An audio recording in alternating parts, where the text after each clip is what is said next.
Live. नमस्कार प्यारे साथियों, मैं अजीत स्वागत करता हूं आपके अपने प्यारे परिवार रोजगार वेदन।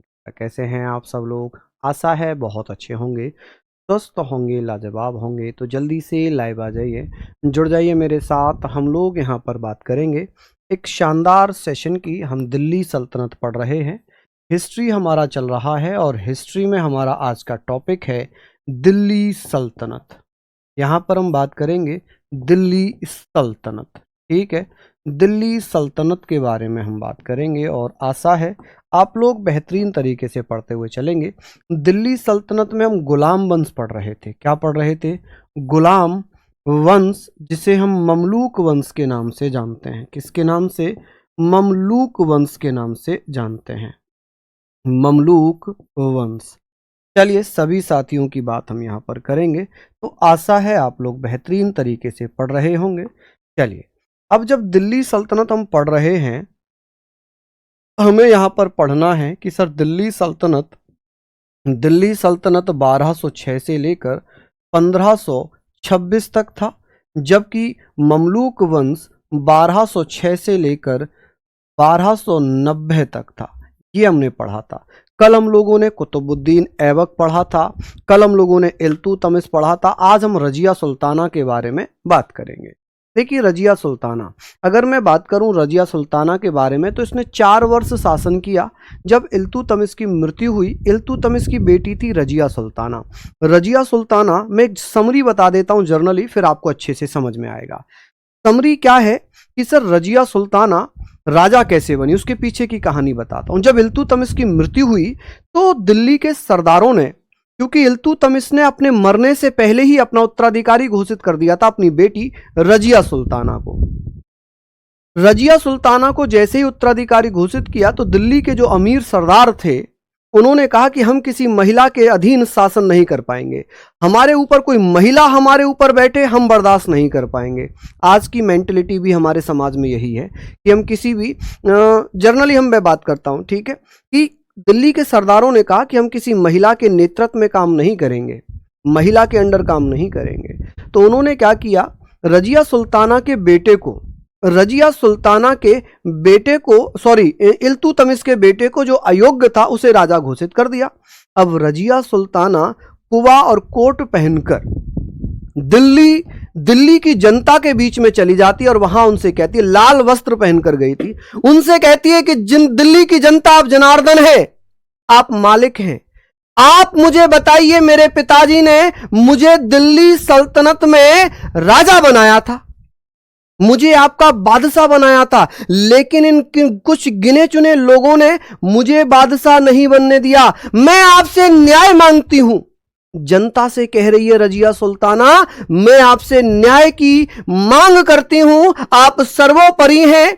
2-4 बड़ी बड़ी बातें लगाई कि जनता जनार्दन है, जनता में शक्ति है, आप मेरा न्याय करें, मुझे न्याय दिलवाएं। मेरे पिता ने मुझे उत्तराधिकारी घोषित किया था, लेकिन कुछ जयचंदों ने, जयचंद का मतलब धोखेबाजों से है, कि कुछ इन धोखेबाजों ने मेरे भाई को राजा बना दिया जो कि अयोग्य है, ये उनका कठपुतली बनकर रहेगा, ये आपका सर्वनाश करेगा, जनता पर अत्याचार करेगा। तो जनता ने रजिया सुल्ताना को अपना बादशाह घोषित कर दिया। जनता ने रजिया सुल्ताना को अपना बादशाह घोषित कर दिया। 1236 में रजिया सुल्ताना राजा बन जाती है और 1240 तक रजिया सुल्ताना मरने तक अपना शासन करती है।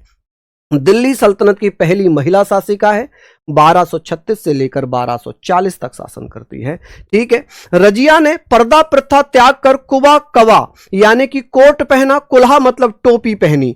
इससे दिल्ली की जनता तो खुश थी, लेकिन कुछ अमीर सरदार या ये कहें जिन्हें महिलाओं से दिक्कत थी कि हम महिलाओं के नीचे काम नहीं करेंगे, वो कहने लगे, अच्छा औरत हो पर्दे में रहो, औरत हो पर्दे में रहकर शासन करो, पर्दे में रहो, बाहर मत आओ। आज भी ये मेंटलिटी हमारी है।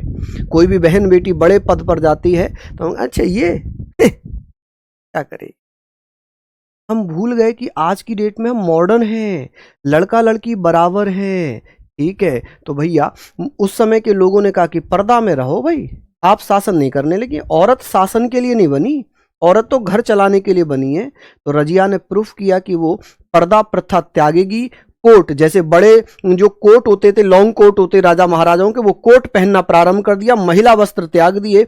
तो कुवा या कबा जो लॉन्ग कोट होता था वो पहनना प्रारंभ किया, टोपी पहननी प्रारंभ की और भैया जनता में आने लग गई, दरबार में आने लग गई।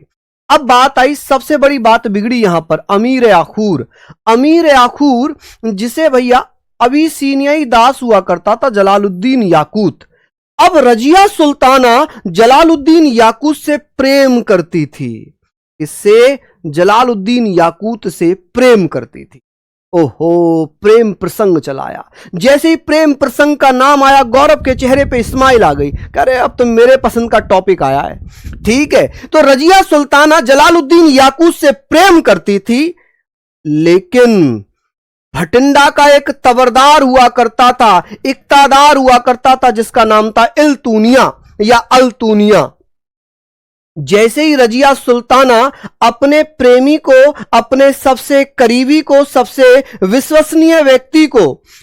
विश्वसनीय व्यक्ति जलालुद्दीन याकूत को एक पद देती है, अमीर आखूर। यह है अस्तवल का अध्यक्ष, अस्तवल का अध्यक्ष या अश्ववल का अध्यक्ष। आप कहेंगे सर अश्ववल का अध्यक्ष, घुड़सेना का अध्यक्ष, अश्ववल का अध्यक्ष। ठीक है जी, अध्यक्ष बड़ा पद माना जाता था। ठीक है, बड़ा पद माना जाता था। तब भैया अल्तूनिया जो है, जो तवर हिंद भटिंडा का इक्तादार था, ये नाराज हो जाता है। रानी या महारानी या सुल्ताना रजिया जब भटिंडा जाती है तो अल्तूनिया रजिया सुल्ताना को कैद कर लेता है। क्या कर लेता है? कैद कर लेता है। चलिए, यहां पर हमने बात कर ली कि सर अल्तूनिया ने रजिया सुल्ताना को कैद कर लिया। अब रजिया सुल्ताना बहुत चालाक, उसने कहा कि अच्छा आप मुझसे शादी करोगे? अल्तूनिया से कहती है कि भाई चलो ठीक है, मैं अपने ही प्रेमी को छोड़ दूंगी यदि आप मुझसे शादी कर लो। आप महारानी के पति बन जाओगे। इक्तादार क्या है? आप तो महाराज बनोगे। लालच दे दिया। अब भैया अल्तूनिया लालच में आता है और रानी रजिया सुल्ताना से शादी कर लेता है। इससे रजिया सुल्ताना से विवाह कर लेता है। और जब विवाह कर लेता है उसके बाद क्या हुआ, रानी कह ले, रजिया सुल्ताना कह ले कि ये सुल्ताना जो है, महिलाओं में सुल्तान अगर कोई बनती है तो उसे सुल्ताना कहते हैं, पुरुष सुल्तान बनता है तो सुल्तान कहते हैं। तो जब ये अपने दुश्मनों से लड़कर कैथल से वापस आ रही थी तो कैथल के पास इसकी हत्या कर दी जाती है। कैथल हरियाणा में 1240 में इसकी हत्या हो जाती है। किसकी हत्या हो जाती है? रजिया सुल्ताना की हत्या हो जाती है। तो आपने पढ़ा कि रजिया सुल्ताना दिल्ली सल्तनत की पहली महिला शासक थी जिसने 1236 से 1240 तक शासन किया। ठीक है, इसने पर्दा प्रथा का त्याग किया। इसने कुबा या कबा लॉन्ग कोट पहनना प्रारंभ कर दिया और भैया यहां पर आप कहेंगे कुल्हा यानी कि टोपी पहनना प्रारंभ कर दिया। समझ गए आप लोग? आगे बात करते हैं। बबलू कुमार कह रहे हैं सर आप पॉलिटी भी पढ़ रहा हूं, कर्मा बैच वाली, लाजवाब कंटेंट आपका, धन्यवाद, लव यू। 300 अच्छा, धन्यवाद भैया पढ़ाएंगे ना। वनराज डब्बी जी, ऐसा दावी जी, क्यों परेशान हो गए आप? पढ़ाएंगे ना, अभी हमने बंद थोड़ी किया है। अभी तो मराठा साम्राज्य आएगा, सिख साम्राज्य आएगा, विजयनगर साम्राज्य आएगा, अभी तो बहुत सारी चीजें आएंगी, है ना। प्रतिहार वंश आएगा, गुर्जर प्रतिहार वंश आएगा, चौहान वंश आएगा ना मध्य भारत में। ऐसा थोड़ी मैंने कहा कि मैंने नहीं पढ़ाऊंगा भैया, दिल्ली सल्तनत चल रही है, अब दिल्ली सल्तनत पढ़ रहे हैं ना। चलिए, हमने यहां पर बातें कर ली कि सर अमीर आखूर किसे बनाया था, तो आप कहेंगे रजिया ने अपने प्रेमी अबिसिनियाई का एक दास हुआ करता था जलालुद्दीन याकूत, इसे अपना अमीर आखूर बना दिया। लेकिन अल्तूनिया से शादी करनी पड़ी मजबूरन, भटिंडा इक्तादार था ये। नेक्स्ट, यहां तक लिख लिया। कैथल में 1240 में मृत्यु हो। अब बात आती है कि इस बीच कुछ और नए छोटे छोटे राजा बने, लेकिन यहां पर बलवन पढ़ेंगे। अब हम क्या पढ़ेंगे? बलवन जो 1266 से 1286 तक राजा रहता है। बलवन का मूल नाम था बहाउद्दीन। क्या नाम था? बहाउद्दीन। ये वही बलवन है जिसने चालीसा दल को समाप्त किया था। किसको? आप कहेंगे सर चालीसा दल को समाप्त किया था। चालीसा दल की स्थापना किसने की थी? कमेंट में बताइए कि सर चालीसा दल की स्थापना किसने की थी। क्या कहेंगे आप कि सर चालीसा दल की स्थापना किसने कर दी थी? कौन कौन भैया बता रहे हैं, चलिए बता दीजिए कि सर चालीसा दल की स्थापना किसने की थी, फटाक से बताइए कि सर चालीसा दल की स्थापना किसने की थी, बलबन ने या इल्तुतमिश ने। तो इल्तुतमिश ने की थी, लेकिन समाप्त बलबन ने किया था। बलबन ने सिजदा और पावोस प्रथा का प्रचलन किया। सिजदा का मतलब होता है नमस्कार करना, सर झुकाकर नमस्कार करना। पावोस का मतलब क्या है, पावोस का मतलब क्या होगा, आप कहेंगे सर घुटने पर बैठकर राजा के हाथ को चूमना या राजा के पैर को चूमना।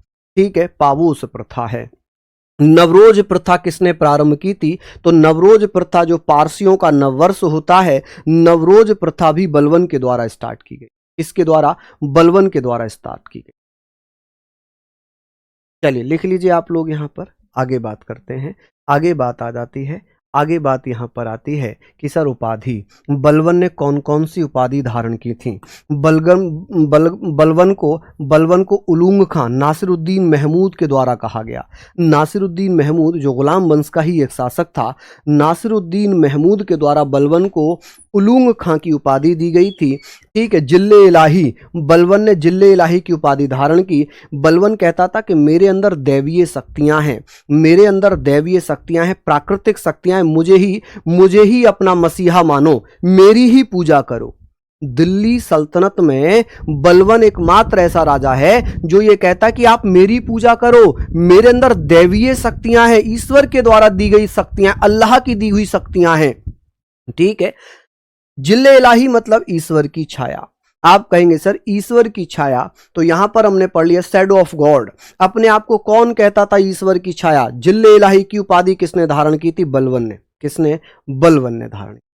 देखिए कंप्लीट, ये तो मैं बहुत जल्दी करवाने वाला हूं, आप लोगों का सिलेबस बहुत जल्दी कंप्लीट करवाने वाला हूं।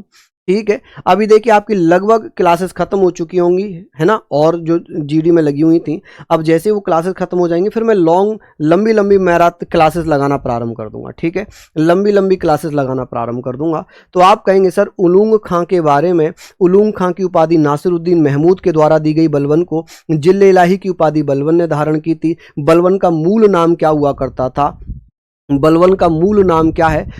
सुल्ताना की हत्या कैसे हुई, भैया उसके ऊपर हमला किया गया था, उसको धोखे से मारा गया था, कैथल में उसके ऊपर हमला कर दिया गया था।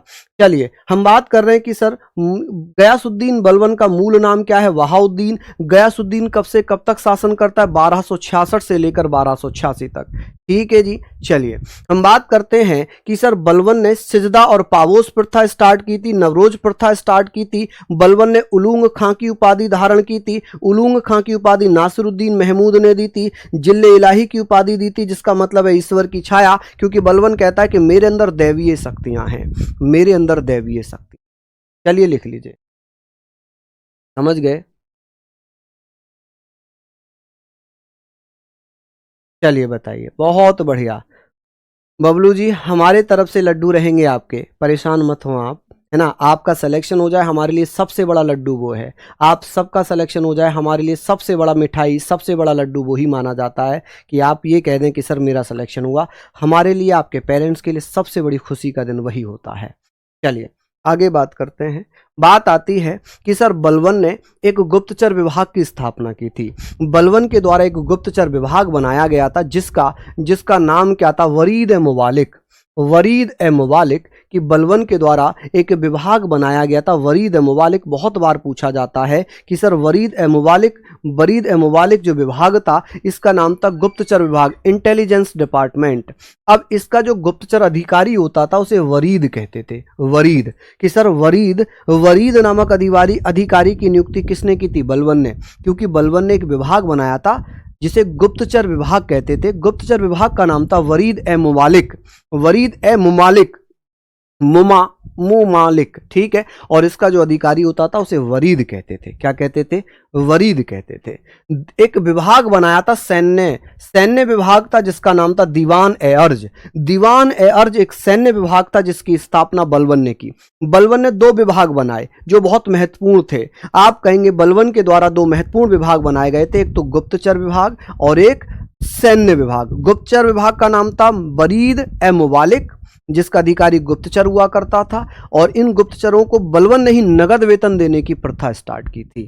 ठीक है, आगे दीवान ए अर्ज, दीवान ए अर्ज यानी कि सैन्य विभाग था, सैन्य विभाग था। देखिए नगद वेतन गुप्तचरों को दिया जाता था, नगद वेतन गुप्तचरों को दिया जाता था। शासन की नीति का आधार क्या था कि बलबन कैसे शासन करना चाहता था, ये कहता था जो आपकी मान रहा है ठीक है, नहीं मान रहा है तो मारो, ठीक है, खून कर दो, मार दो।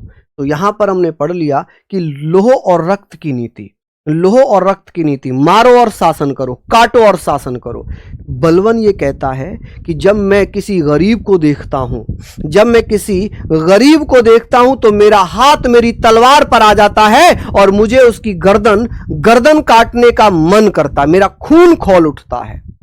बलबन ये खुद कहता है कि जब मैं किसी गरीब को देखता हूं, किसी गरीब को देखता हूं, नीच को देखता हूं, ये बलबन के शब्द हैं कि मेरा मन करता है मैं उसकी गर्दन कलम कर दूं, मैं उसकी जो गर्दन है उसको कलम कर दूं, मतलब काट दूं। तो इसकी जो शासन का आधार था वो लोह और रक्त नीति का था कि भैया मारो और शासन करो। बलबन की मृत्यु 1286 में हो गई, बलबन की मृत्यु कब हो गई? 1286 में।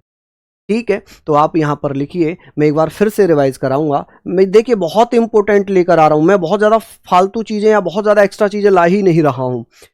बलबन 1266 से 1286 मूल नाम बहाउद्दीन, ठीक है। इसने चालीसा दल को समाप्त किया था। चालीसा दल किसने बनाया था? इल्तुतमिश ने। बलबन ने सिजदा और पाबोस प्रथा चलाई थी, नवरोज प्रथा चलाई थी। बलबन ने उपाधि उलूंग की उपाधि धारण की थी और ये नसरुद्दीन महमूद के द्वारा दी गई थी। जिल्ले इलाही जिसका मतलब है ईश्वर की छाया, ठीक है। नेक्स्ट है बलबन ने 2 विभाग बनाए थे, गुप्तचर विभाग था और एक सैन्य विभाग। गुप्तचर विभाग का नाम था वरीद ए मुवालिक और सैन्य विभाग का नाम था दीवान ए अर्ज। गुप्तचरों को भैया क्या दिया जाता था? नगद वेतन दिया जाता था। वरीद ए मुवालिक का अधिकारी वरीद कहलाता था। शासन की नीति का आधार था लोह एवं रक्त नीति। बलबन की मृत्यु 1286 में हो जाती है। कैसे हो जाती है? 1286 में। खत्म कहानी। चलिए, समझ में आया? लिख लीजिए आप लोग, बहुत बढ़िया। आगे बात करेंगे, ये हमारा यहां पर खत्म होता है। अब बात आती है खिलजी वंश की। अब बात आ जाती है खिलजी वंश की। ये दूसरा वंश है दिल्ली सल्तनत में, अब दूसरा वंश है खिलजी वंश। खिलजियों ने सबसे कम शासन किया है, सबसे कम शासनकाल इन्हीं का है। आप कहेंगे सर सबसे कम शासनकाल, सबसे कम शासनकाल, यहां पर हम लिखेंगे सबसे कम शासनकाल किसका है? खिलजियों का। देखिए खिलजियों का जो संस्थापक था जलालुद्दीन फिरोज खिलजी। जलालुद्दीन खिलजी कह लें, जलालुद्दीन फिरोज खिलजी कह लें, जिसने खिलजी वंश की स्थापना की थी। खिलजी वंश 1290 से लेकर 1320 तक शासन करता है। खिलजी वंश 1290 से 1320 तक शासन करता है। और खिलजियों में अगर बात करें कि खिलजी वंश का संस्थापक था फिरोज खिलजी, जिसने एक पदवी धारण की थी, एक उपाधि धारण की थी जलालुद्दीन की। किसकी? जलालुद्दीन की। आप कहेंगे सर जलालुद्दीन की उपाधि धारण की। सूबेदार कहां का? आप कहेंगे सर सूबेदार समाना का। किसने बनाया था? आप कहेंगे केकूबाद। केकूबाद के द्वारा जो गुलाम वंश का था केकूबाद, ये गुलाम वंश का था केकूबाद। केकूबाद ने जलालुद्दीन फिरोज खिलजी को सूबेदार बनाया था समाना का। ठीक है, सूबेदार कहां का था? समाना। समाना का सूबेदार किसके द्वारा बनाया गया? केकूबाद के द्वारा। किसको? जलालुद्दीन फिरोज खिलजी को। ये एक दूसरे राजा को मारकर ही अपने आप राजा बनते थे।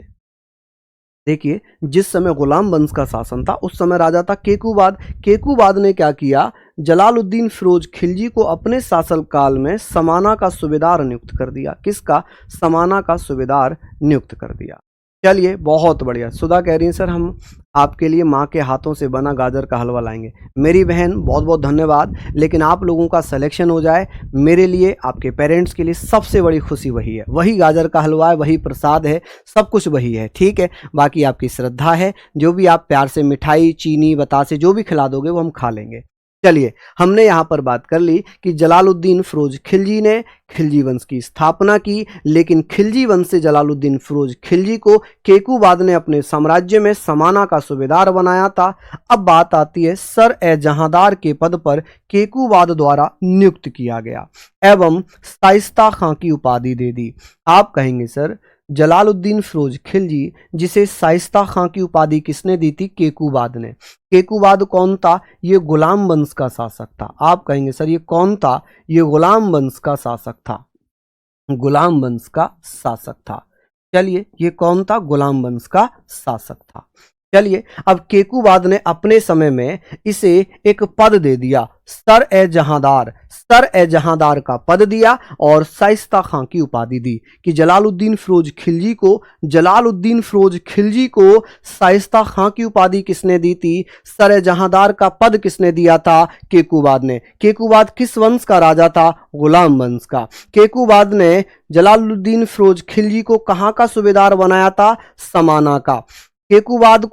केकूबाद जो गुलाम वंश का राजा है, किसको समाना का सूबेदार बनाता है? फिरोज खिलजी को। फिरोज खिलजी ने कौन सी उपाधि धारण की थी? आप कहेंगे सर जलालुद्दीन की। ठीक है, जलालुद्दीन की। क्लियर हो गई चीजें? यहां पर लिख भी लिया होगा आप लोगों ने। चलिए बहुत बढ़िया, आगे बात करेंगे, आगे बात करें। यहां तक लिख लिया आप लोग, आगे चर्चा करते हैं।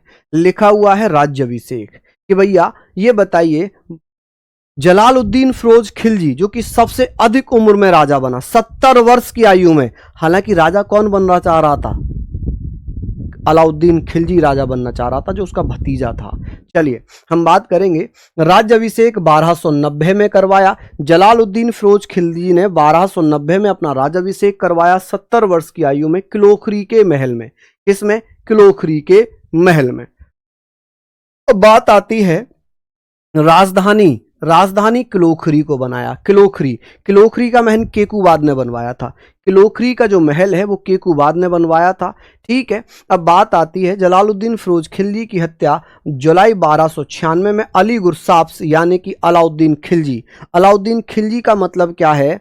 हम यहाँ पर बात करते हैं कि अलाउद्दीन खिलजी द्वारा कड़ा मानिकपुर में हत्या कर दी गई। ये पहले एक हुआ करते थे, अब अलग अलग शहर हैं। इलाहाबाद का जो क्षेत्र हुआ करता था उसके आसपास के एरिया थे कड़ा मानिकपुर, लेकिन अभी ये अलग अलग हो चुके हैं, दोनों अलग अलग हो चुके हैं। ठीक है, तो भैया इलाहाबाद के पास कड़ा मानिकपुर में अली गुरसाब्स जो अलाउद्दीन खिलजी है, अलाउद्दीन खिलजी का नाम हुआ करता था अली गुरसाब्स, इसके द्वारा अपने चचा और अपने ससुर की हत्या कर दी। चचा मतलब चाचा, अंकल, क्योंकि अलाउद्दीन खिलजी ने जलालुद्दीन फिरोज खिलजी की बेटी से निकाह किया, क्योंकि उसका चाचा था। ये आपस में शादी कर लेते थे, ये भाई बहन तो हो गए, चाचा ताऊ की लड़कियां बहन ही तो हो गई।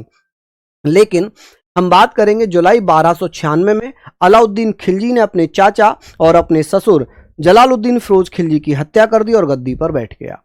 अलाउद्दीन खिलजी 1296 से लेकर 1316 तक शासन करता है। अलाउद्दीन खिलजी के बचपन का नाम था अली गुरसाब्स। बहुत अच्छा क्वेश्चन आएगा, बहुत अच्छा क्वेश्चन आता है। अलाउद्दीन खिलजी का मूल नाम क्या था? बचपन का नाम क्या था? अली गुरसाब्स। क्या नाम था? अली गुरसाब्स। राज्याभिषेक कहां पर करवाया था? बलवन के लाल महल में। बलवन ने जो लाल महल बनवाया था वहां पर अलाउद्दीन खिलजी ने अपना राज्याभिषेक करवा दिया। क्या करवा दिया? अपना राज्याभिषेक करवाया।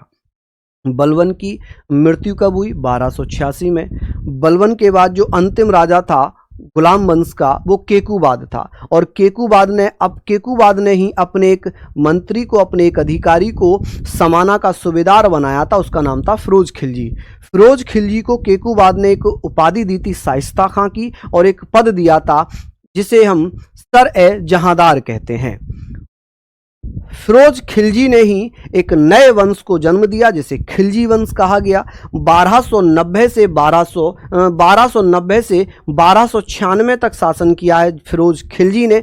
किसने? फिरोज खिलजी ने। ठीक है, यहां पर हमने लिख लिया कि सर फिरोज खिलजी ने अपनी राजधानी किलोखरी को बनाया है। किलोखरी जो महल है इसे केकूबाद ने बनवाया था। किसने? केकूबाद ने बनवाया था। 70 वर्ष की आयु में जलालुद्दीन फिरोज खिलजी गद्दी पर बैठा था। ठीक है, जलालुद्दीन फिरोज खिलजी की हत्या जुलाई 1296 में अली गुरसाब ने कर दी, जो उसका भतीजा था। अली गुरसाब अलाउद्दीन खिलजी के नाम से गद्दी पर बैठता है 1296 से 1316 तक। राज्याभिषेक बलबन के महल लाल महल में करवाया। कि सर अलाउद्दीन खिलजी का जो राजमहल है, उस अलाउद्दीन खिलजी ने किस राजमहल में अपना राज्याभिषेक करवाया था? लाल महल में। लाल महल का निर्माण किसने करवाया था? बलबन ने। बलबन किस वंश का राजा था? गुलाम वंश का, और ये इलवरी तुर्क था, इलवरी तुर्क था। याद तो करना पड़ेगा माही चौधरी, याद तो करना पड़ेगा मेरी बहन, है ना, सारी चीजें याद करनी पड़ेंगी। वैसे मैं कई कई बार रिपीट करवा रहा हूं क्लास में, तो इनको याद कर लेना, है ना। मैंने लिए ही इंपॉर्टेंट टॉपिक हैं, मैंने वेरी वेरी इंपॉर्टेंट टॉपिक कराए हैं, ठीक है। बहुत सारी चीजें हैं इनमें, मैं कराऊं तो बहुत कुछ हो जाएगा। अब अलाउद्दीन खिलजी जो सिकंदर है सानी, अपने आप को कहता है सिकंदर है सानी, ये सूबेदार कहां का था? कड़ा का। जलालुद्दीन फिरोज खिलजी ने अपने भतीजे, अपने दामाद को कड़ा, जो इलाहाबाद में पड़ता है, यहां का सूबेदार नियुक्त किया था, ठीक है। अलाउद्दीन खिलजी ने कौन कौन सी प्रथाएं चलाई थी? सेना को नगद वेतन देना, स्थायी सेना रखना, सैनिकों का हुलिया तैयार करना, बाजार नियंत्रण प्रणाली स्टार्ट करना, और एक और थी घोड़े दागने की प्रथा। घोड़े दागने की प्रथा, घोड़े दागने की प्रथा। चलिए, घोड़े दागने की प्रथा किसने प्रारंभ की थी? अलाउद्दीन खिलजी ने। किसने? अलाउद्दीन खिलजी ने। चलिए, हम कहेंगे सर अलाउद्दीन खिलजी ये कहता था, क्या अब एक अलाउद्दीन खिलजी महान शासक महिला के लिए तलवार उठाएगा? जब इतिहासकारों ने अलाउद्दीन खिलजी पर यह आरोप लगाए कि आपने एक छोटी सी सल्तनत के लिए दिल्ली सल्तनत गंवा दी, आपने एक महिला के लिए इतना बड़ा युद्ध कर दिया।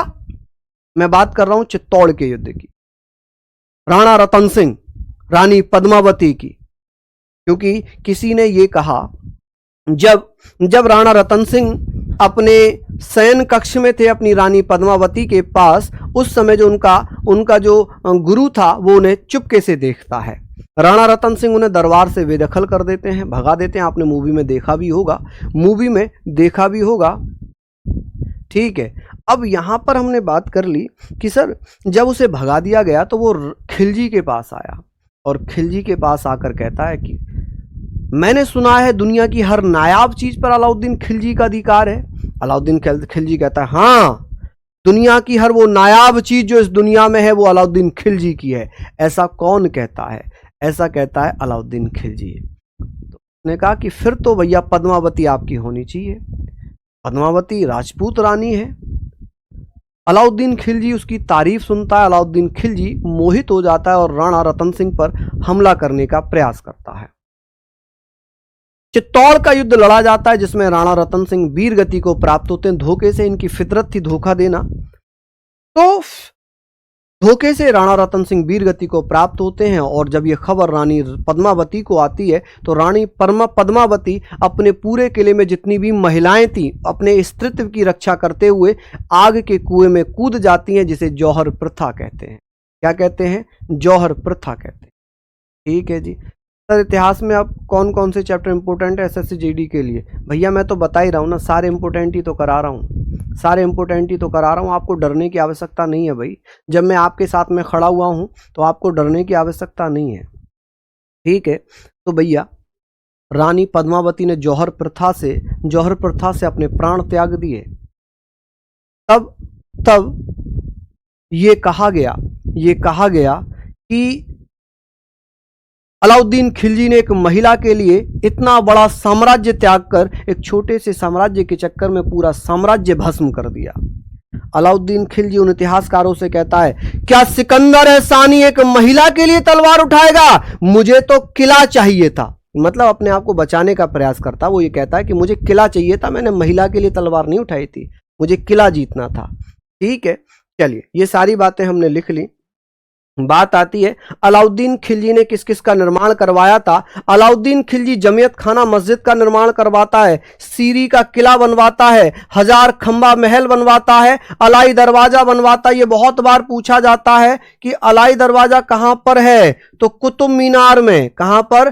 कुतुब मीनार के सामने। आप कहेंगे सर कुतुब मीनार के सामने, कुतुब मीनार के सामने, ठीक है जी। आप कहेंगे सर मेहरौली में अलाई दरवाजा कुतुब मीनार के सामने बनवाया गया था।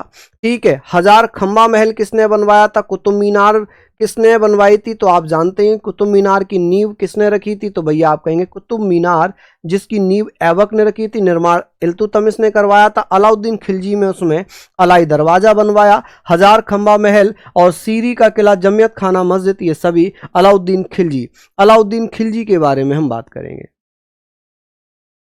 चलिए लिख लीजिए आप लोग। चलिए अब बात आती है संरक्षण। अलाउद्दीन खिलजी ने किसको संरक्षण दिया था? अमीर खुसरो को और हसन निजामी को। अमीर खुसरो और हसन निजामी जो इतिहासकार थे, इन्हें अपने दरबार में क्या दे दिया? संरक्षण दे दिया। ठीक है जी। क्या कर दिया जी? संरक्षण दे दिया। चलिए बहुत बढ़िया, शानदार, लाजवाब। चलिए किसी को कोई दिक्कत वाली बात यहाँ तक आप मुझे बताएंगे? फटाफट से आप लिख लीजिए सारी चीज़ें हम लोगों ने ये लिख ली कि सर जमियत खाना मस्जिद, सीरी का किला, हजार खंबा महल, अलाई दरवाज़ा, अमीर खुसरो, हसन निजामी, ये सारी चीज़ें हमने पढ़ी है ना। यहाँ तक हम लोग पढ़ेंगे। चलिए काफ़ी सबके लिए, जिसमें इतिहास आता है सभी के लिए। चलिए आप मुझे बताएंगे कि जमियत खाना का निर्माण किसने करवाया? सीरी का किला किसने बनवाया? हजार खंबा महल किसने बनवाया? अलाई दरवाजा किसने बनवाया? अलाउद्दीन खिलजी ने। अलाउद्दीन खिलजी ने किस किस को संरक्षण दिया? अमीर खुसरो को और हसन निजामी को। चलिए अब आक्रमण की बात करते हैं। आक्रमण जैसे गुजरात विजय, 1298 में गुजरात विजय होती है और गुजरात विजय के लिए अलाउद्दीन खिलजी ने क्या किया? उलूंग खां और नुसरत खां जो अलाउद्दीन खिलजी के सेनापति थे, यहाँ पर उलूंग खां लगे। अलाउद्दीन खिलजी नहीं है जिसने भैया आग लगाई थी नालंदा में, वो बख्तियार खिलजी है। मोहम्मद गौरी का सेनापति। ठीक है। अलाउद्दीन ने उलूंग खां और नुसरत खां को गुजरात विजय के लिए भेजा। अहमदाबाद के पास बघेल राजा थे जिनका नाम था कर्ण। अलाउद्दीन की सेना में संघर्ष हुआ, राजा कर्ण पराजित हो गए और अपनी पुत्री देवल देवी के साथ देवगिरी के राजा रामचंद्र के यहां पर शरण ले ली। अब इनकी कहानी सुनिए कि राजा कर्ण जब गुजरात विजय के दौरान अलाउद्दीन खिलजी की सेना से युद्ध करते हैं तो वो इस युद्ध में पराजित हो जाते हैं। जब ये पराजित हुए तो उनकी पुत्री थी देवल देवी, जिसे देवला देवी कहते हैं, इनके साथ देवगिरी के राजा रामचंद्र के यहां पर चले जाते हैं। लेकिन इनकी पत्नी कमला देवी, इनकी जो पत्नी थी जिसका नाम था भैया कमला देवी, अलाउद्दीन खिलजी की सेना कमला देवी को गिरफ्तार करती है और अलाउद्दीन खिलजी के पास ले आती है। वो तो था ही। अलाउद्दीन खिलजी ने देखा कि कमला देवी तो बहुत सुंदर है। अलाउद्दीन खिलजी ने कहा कि मेरी रानी बनोगी, मुझसे निकाह करोगी? अब मरता क्या ना करता। रानी को पता था कि नहीं करूंगी जबरदस्ती शादी, वैसे भी शादी कर लेगा या मार देगा, तो इससे अच्छा है कि मैं शादी कर ही लूं। अलाउद्दीन खिलजी ने राजा कर्ण की धर्म पत्नी कमला देवी से निकाह कर लिया, विवाह कर लिया और अपनी प्रिय रानी बनाया, मतलब प्यार करने लग गया उससे। ठीक है। तो कमला देवी ने भी सही डिसीजन लिया, बोले शादी करेगा तो वैसे भी, मना करूंगी तब भी करेगा, नहीं करूंगी तब भी करेगा, मार देगा वरना। तो उन्होंने सोचा कि शादी ही कर लेते हैं, कम से कम बचे तो रहेंगे, शासन तो करेंगे, रानी तो बन जाएंगे। तो कमला देवी ने अलाउद्दीन खिलजी से निकाह कर लिया, शादी कर ली। चलिए हमने बात करनी है कि सर गुजरात विजय कब होती है? अलाउद्दीन खिलजी के सेनापति कौन कौन थे? नुसरत खां और उलूंग खां। 1298 में ये गुजरात विजय की थी अलाउद्दीन खिलजी की सेना से। और अलाउद्दीन खिलजी की सेना से लड़ाई करते हैं राजा कर्ण जो बघेल के राजा थे, अहमदाबाद के निकट बघेल वंश के राजा थे राजा कर्ण। जो कर्ण किसकी सेना से हारते हैं? अलाउद्दीन खिलजी की सेना से हारते हैं। और राजा खिलजी की सेना से हारने के बाद कर्ण भाग जाते हैं अपनी पुत्री देवल देवी को लेकर देवगिरी में जाकर रामचंद्र के यहां पर शरण ले लेते हैं। क्या करते हैं? शरण ले लेते हैं। ठीक है। बात आती है अलाउद्दीन खिलजी कर्ण की संपत्ति एवं उनकी पत्नी को अपने दिलवार में बुला लेता है, यानी कि अलाउद्दीन खिलजी तो दिल्ली में ही था, उसके सेनापति लड़ रहे थे, गिरफ्तार करके ले आए कमला देवी से अलाउद्दीन खिलजी ने भैया विवाह कर लिया और अपनी प्रिय रानी बना लिया। अब यहां पर इंपॉर्टेंट चीज आएगी, हिंदू किन्नर मलिक काफूर गुजरात विजय से लौटते समय नुसरत खां जो उसका सेनापति था अलाउद्दीन खिलजी का, इसने हिंदू किन्नर मलिक काफूर को 1000 दिनार में खरीदा। इसीलिए मलिक काफूर को 1000 दिनारी भी कहते हैं। क्या कहते हैं? 1000 दिनारी भी कहा जाता है। 1000 दिनारी। ठीक है जी। आप कहेंगे सर, गुजरात विजय से लौटते समय नुसरत खां ने हिंदू किन्नर मलिक काफूर को 1000 दिनार में खरीदा था। कब? 1000 दिनार में खरीदा। चलिए, हमने पढ़ लिया। आपने पढ़ा कि जब गुजरात विजय से नुसरत खां और उलूम खां वापस आ रहे थे तो इस दौरान नुसरत खां ने के हिंदू किन्नर को खरीदा था, हिंदू हिजड़े को खरीदा था। हिजड़ा कह लें, किन्नर कह लें, ठीक है। आप कहेंगे सर उसका नाम था 1000 दिनारी। 1000 दिनार में खरीदने के कारण इसका नाम क्या पड़ गया? 1000 दिनारी। समझ में आया यहां तक? चलिए आगे बात करें। आगे बात कर लेते हैं। ये आप मुझे बताइए कि यहां तक आपने लिख लिया। रणथंबोर की बात होगी। 1301 में रणथंबोर विजय होती है। रणथंबोर के शासक थे हमीर देव ने मंगोल नेता मोहम्मद शाह और कहब को अपने यहां पर शरण दे दी। इसके विरोध में अलाउद्दीन खिलजी ने हमीर देव पर आक्रमण कर दिया। अब ये बताइए, यदि कोई भी व्यक्ति किसी को पीट रहा है और जो पिटने वाला व्यक्ति वो आपके घर में शरण लेता है, आप उसे पिटने दोगे या उसे बचाओगे? आप जो पीटने वाला व्यक्ति होगा उससे कहेगा भाई रुक जा, ये मेरे घर में आया है, मेरे घर में मारने की आवश्यकता नहीं है, बाहर रास्ते में जितना तुझसे हो पाए उतना कर लेना, मारना पीटना कुछ भी करना, लेकिन जब ये मेरे घर में है, ये मेरी शरण में है और मेरी शरण में कोई इसे मारेगा नहीं, आप भिड़ जाओगे। अगर आप खुददार होगे तो अपने घर में किसी को पिटने नहीं दोगे। ये एथिक्स भी कहलाता है। ये सोसाइटी के एथिक्स भी हैं कि अगर कोई आपके घर में आपके से शरण ले रहा है तो आप उसे बचाओगे, उसे पिटने नहीं दोगे। वैसे ही राजा ने क्या किया? रणथंबोर, राजपूत राजा थे हमीर देव, महान योद्धा। हमीर देव ने मंगोल जो आक्रमणकारी कह लें, नेता कह लें, मोहम्मद शाह और कहब देव को अपने यहां पर क्या कर लिया? शरण दे दी। अलाउद्दीन खिलजी कहता है कि भाई आपने जो शरण दी है वो मेरे शत्रु हैं, मुझे वापस करो। हमीर देव ने कहा भी शत्रु होंगे आपके, मेरे साम्राज्य में शरण लिए, जब मेरे साम्राज्य से निकल जाएं, मेरे घर से चले जाएं, आप इन्हें मार देना, मैं आपसे कुछ नहीं कहूंगा, लेकिन जब तक ये मेरे यहां पर हैं मैं इन्हें आपको नहीं सौंपूंगा। मैं क्षत्रिय हूं, मैं राजपूत हूं, मैं आपके सामने सर नहीं झुकाऊंगा, मैं इन्हें आपको देकर मैं कलंकित नहीं होना चाहता कि मेरे घर में कोई आया और मैंने अपने आप को बचाने के लिए उन्हें सौंप दिया। राजा हमीर देव के साथ अलाउद्दीन खिलजी की सेना का युद्ध हुआ, लेकिन इसमें राजा हमीर देव पराजित हो गए। पराजित क्या हो गए? वो मारे गए, धोखे से मार दिए गए। ठीक है। नुसरत खां जो अलाउद्दीन खिलजी का सेनापति था वो भी मारा गया। अलाउद्दीन खिलजी का जो सेनापति था वो भी इस युद्ध में मारा गया। हालांकि अलाउद्दीन खिलजी की सेना का बहुत नुकसान इसमें हुआ है, ठीक है, फिर भी हमीर देव इसमें मारे गए, पराजित हो गए। ठीक है। तो भैया आगे बात आती है चित्तौड़।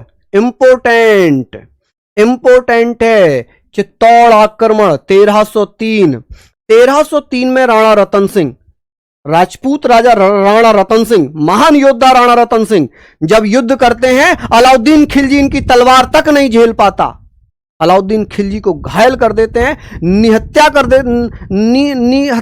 देते हैं। निहत्यारी बोलते हैं ना जिसके पास तलवार ना हो, तो भैया निहत्ता कर देते हैं। राणा रतन सिंह कहते हैं तलवार उठा और वार कर मुझ पर। इससे पहले कि राणा रतन सिंह उस पर प्रहार करते, अलाउद्दीन खिलजी की सेनापति ने, जो उसका मलिक काफूर था, उसके सैनिकों ने तीर चला दिए, जिसमें राणा रतन सिंह घायल हो गए और वीर भूमि को प्राप्त हो गए, वीर गति को प्राप्त हो गए। ठीक है। तो इनकी राजधानी क्या थी? चित्तौड़। चित्तौड़ किला जो सुरक्षा की दृष्टि से महत्वपूर्ण माना जाता था, यह माना जाता था कि अवैध किला है, इसको आसानी से जीता नहीं जा सकता, और यही हुआ। अलाउद्दीन खिलजी किले को जीतने के चक्कर में पूरा अपना दिल्ली सल्तनत गवा बैठा। राणा रतन सिंह, जिनकी राजधानी चित्तौड़ थी, अलाउद्दीन खिलजी ने आक्रमण किया। राणा रतन सिंह वीर भूमि को प्राप्त हो गए। वीर भूमि को प्राप्त हुए रानी पद्मावती ने जौहर प्रथा से प्राण त्याग दिए। ठीक है, जौहर प्रथा की कहानी भी यहां से स्टार्ट होती। ठीक है जी।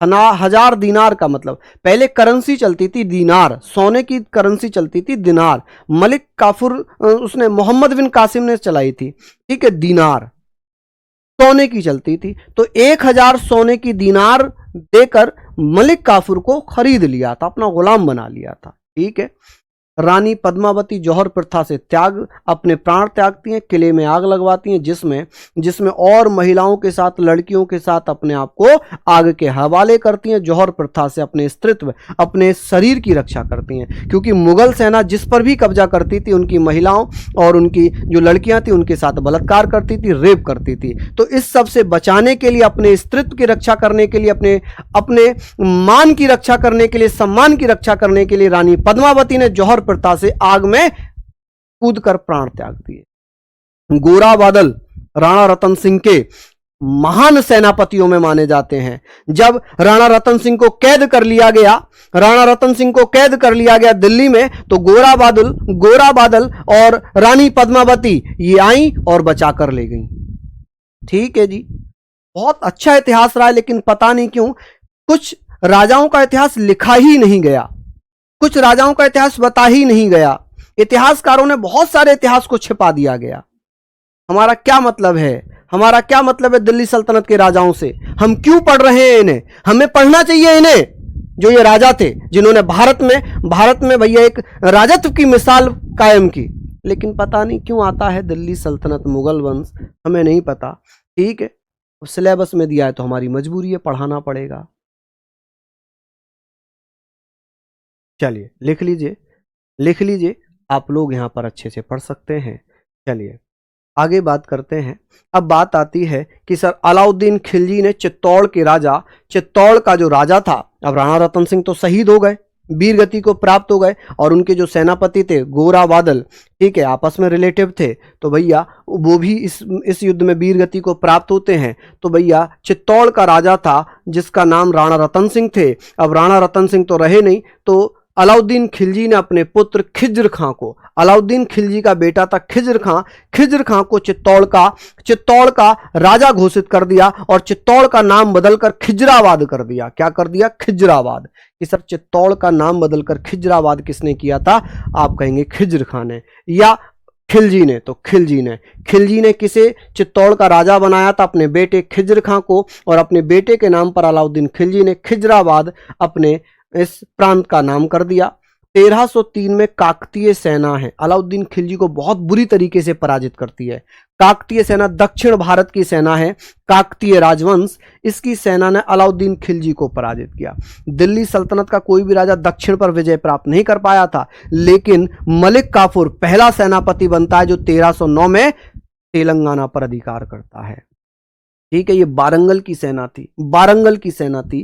ठीक है, काकतीय सेना, इसने अलाउद्दीन खिलजी को क्या किया? बारंगल में पराजित कर, क्या कर दिया जी? बारंगल में पराजित कर। ठीक है, अलाउद्दीन खिलजी की सेना पराजित हो जाती है। अब जब पराजित हो गई, अलाउद्दीन खिलजी बौखला उठा, क्या मेरी सेना पराजित हो गई?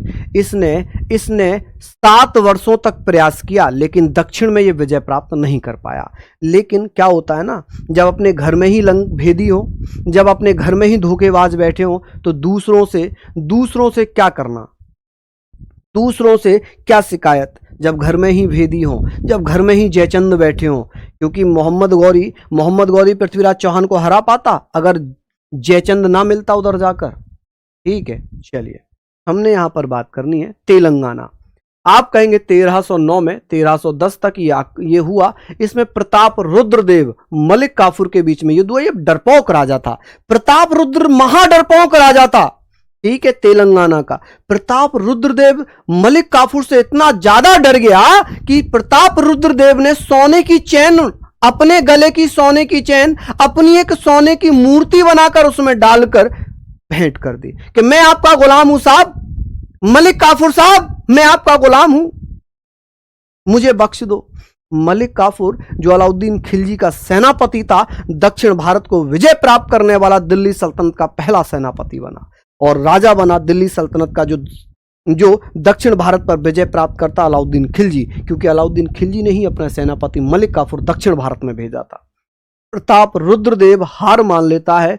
प्रताप रुद्रदेव ने स्वयं की सोने की मूर्ति बनाकर गले में सोने की चेन डालकर आत्मसमर्पण कर दिया।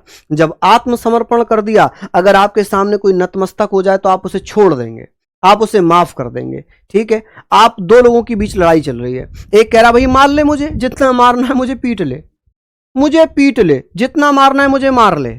आप उसे मारोगे ही नहीं, आपको अरे यार ये तो खुद ही पिटने को तैयार है, आप उसे छोड़ दोगे, बोले जा यार अब मैं तुझे नहीं मार रहा, जा भग जा। तो भैया इस दौरान प्रताप रुद्रदेव ने मलिक काफूर को एक बहुत कीमती हीरा, कोहिनूर हीरा दे दिया और यही कोहिनूर आगे चलकर मयूर सिंहासन में लगाया जाएगा। और यही कोहिनूर हीरा फिर इसे कौन लेकर चले गए, इसे भैया अंग्रेज नादिर शाह लूट कर ले गया और नादिर शाह से भैया अंग्रेजों के लिए ले लिया और ये कहां पर रखा हुआ है, ब्रिटेन के म्यूजियम में, ब्रिटेन के म्यूजियम में। चलिए तो भैया यहां पर हम बात कर रहे हैं कि प्रताप रुद्रदेव जो कि तेलंगाना का राजा था और यहां पर भैया क्या होता है, 1309 में हमला होता है और इसमें मलिक काफूर जीत जाता है। इस दौरान प्रताप रुद्रदेव सोने की चैन अपनी सोने की मूर्ति में डालकर भैया आत्मसमर्पण करता है। इस दौरान प्रताप रुद्रदेव ने मलिक काफूर को कोहिनूर हीरा भी दिया था। चलिए आगे बात करेंगे कुतुबुद्दीन मुबारक शाह खिलजी। कुतुबुद्दीन मुबारक शाह खिलजी ये अपने आप को खलीफा कहता था। अच्छा क्वेश्चन है कि सर अपने आप को खलीफा कौन कहता था? अपने आप को खलीफा कहता था 1316 से 1320 तक रहा। इसने एक उपाधि धारण की थी अल वसिक विल्हा की। अल वसिक विल्हा की खुसरो शाह को अपना मंत्री बनाया। ये खुसरो शाह जो पहले गुजरात का हिंदू हुआ करता था, लेकिन इसने अपना धर्म परिवर्तित करके मुस्लिम धर्म अपनाया, इस्लाम धर्म अपना लिया और इसे अपना मंत्री किसने बनाया? तो कुतुबुद्दीन मुबारक शाह खिलजी ने खुसरो शाह को अपना क्या बना दिया? अपना भैया मंत्री बना दिया। ये जो है ना पागल माना जाता था इसे। कुतुबुद्दीन मुबारक शाह खिलजी को पागल कहते थे। क्यों? क्योंकि दरबार में ये नग्न आता था, न्यूड अवस्था में आता था, बिना वस्त्रों के आता था, कभी कभी महिलाओं के कपड़े पहनता था, तो इसे पागल कहते थे, इसे पागल कहते थे। आप कहेंगे सर दरबार में नग्न अवस्था में आता था एवं स्त्री वस्त्र पहनता था, तो इसलिए कुतुबुद्दीन मुबारक शाह खिलजी को पागल कहा गया है। ठीक है। 1320 में मुबारक शाह की हत्या इसी के मंत्री खुसरो शाह के द्वारा कर दी गई। खुसरो शाह के द्वारा इसकी हत्या कर दी जाती। इसके द्वारा खुसरो शाह की हत्या कर दी। मुबारक शाह खिलजी कब गद्दी पर बैठा? तो आप कहेंगे रितनेश कह रहे हैं सर मजा आ रहा है, मजा आ रहा है, ऐसी मजे के साथ पढ़ते रहो। विश्वास रखना कि ये जुनून, ये मेहनत, ये जज्बा सिलेक्शन दिलवाएगा, ये सिलेक्शन दिलवाएगा। कुतुबुद्दीन मुबारक शाह खिलजी 1316 से 1320 तक राजा रहा। स्वयं को खलीफा कहता था। एसएससी जीडी में बहुत बार पूछा गया है, एसएससी का फेवरेट क्वेश्चन है। दिल्ली सल्तनत का कौन सा ऐसा राजा था जो अपने आप को खलीफा कहता था? अपने आप को खलीफा कहता था। चलिए यहां पर हमने बात कर ली। चलिए लिख लीजिए जल्दी से। सर देवगिरी के बारे में क्यों नहीं बताया आपने? भैया देवगिरी जब हम पढ़ेंगे ना, जब हम पढ़ेंगे दक्षिण भारत में जो और राजवंश हुए होंगे उनके बारे में पढ़ेंगे। ठीक है, चलिए लिखिए आप लोग, ये सारे पॉइंट हमने लिखने हैं। ठीक है जी, ये हमने यहां तक खिलजी वंश पढ़ दिया। कलम पढ़ेंगे तुगलक वंश, कलम पढ़ेंगे तुगलक वंश। आशा है आपको क्लास अच्छी लगी होगी। तो सभी को बहुत बहुत धन्यवाद। नमस्कार, जय हिंद, जय भारत।